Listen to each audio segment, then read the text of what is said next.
Hey, welcome back. I'm the Surly Cook, and I'm getting ready for Christmas Eve by making mini braciole. Now, this is stuffed steak, and it is simmered for hours in a very, very heavy tomato sauce. Everybody has their own take on how it's stuffed. I'm using pancetta, a little traditional bacon to provide extra fat. And for the cheese, I'm going to use Pecorino Romano, which has a little heavier flavor than Parmesan does, but it needs to be heavy to stand up to these 6 cloves of garlic that are going to be part of the stuffing. And to temper that just a little bit, we're going to use some fresh parsley. So let's get started. Before we get to the food processor, I've chopped the bacon and the pancetta to make it a little easier to process. We'll put in the garlic, and when that is finely minced, we'll add the meat. Now I'm going to get this bacon and pancetta to come together by pulsing it 10 to 12 times.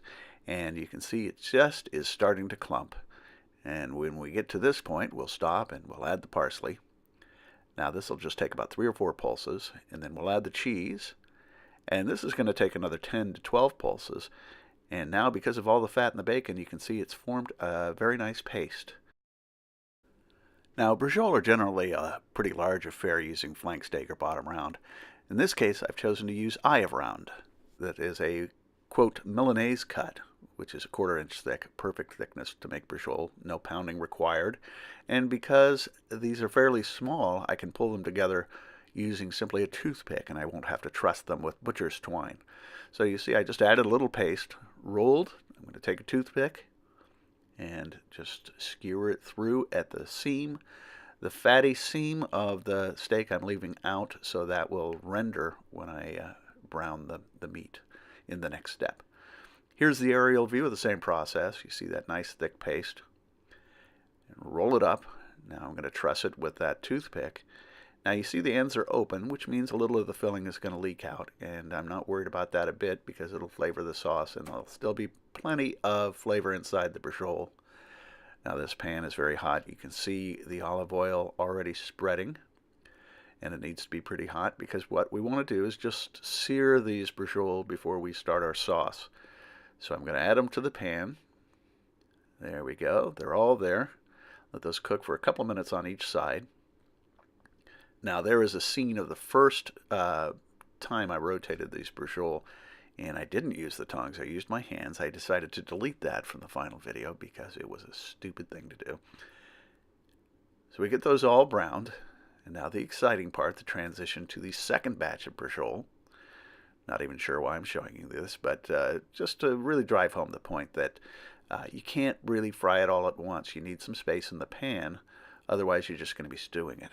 After all the braciole's done, for the good of the pot, I'm adding some very nice medium hot Italian sausage I got from my local deli. And now that that's done, you see the pot is almost black. It's a little overcooked, but it's not really burnt. So I'm taking some onions and celery, and I'm letting those cook for about 5 minutes in the bottom of the pan. The moisture will start to pull off the brown bits from the bottom of the pan, and I'm going to add a little bit of Italian seasoning. It doesn't really need a whole lot of seasoning, and certainly won't need salt. I'm going to add a can of tomato paste. Yeah, not the can itself, just the paste. And I'll let that fry for about 4 or 5 minutes to take some of the bitterness out. At that point, I'm going to add some plain tomato sauce. And now, because I have the paste, I'm going to add a can of water, and that will start to absorb some of the tomato paste. Give that a quick stir. And at this point, I will add not 1, but 2 cans of San Marzano tomatoes. And that's going to need a little bit more water, so I'll add just a little bit more. And now it's time to reintroduce the meat. I'll put the sausage first. Order isn't really important, but just needs to get back in there. And then, of course, all the juices from the browned braciole. There we go. Now, I simmered this for about 3.5 hours. And the meat is tender, very flavorful. I had to remember to take out the toothpicks. It's a very important step. And this is how we serve it on Christmas Eve over a bed of soft polenta. It's got a lot of flavor, very hearty and old-fashioned. If you'd like to have the recipe, follow the link down in the comment section below to thesurlycook.com. If you liked what you saw, click like and subscribe to join us every week at The Surly Cook. Thanks for watching.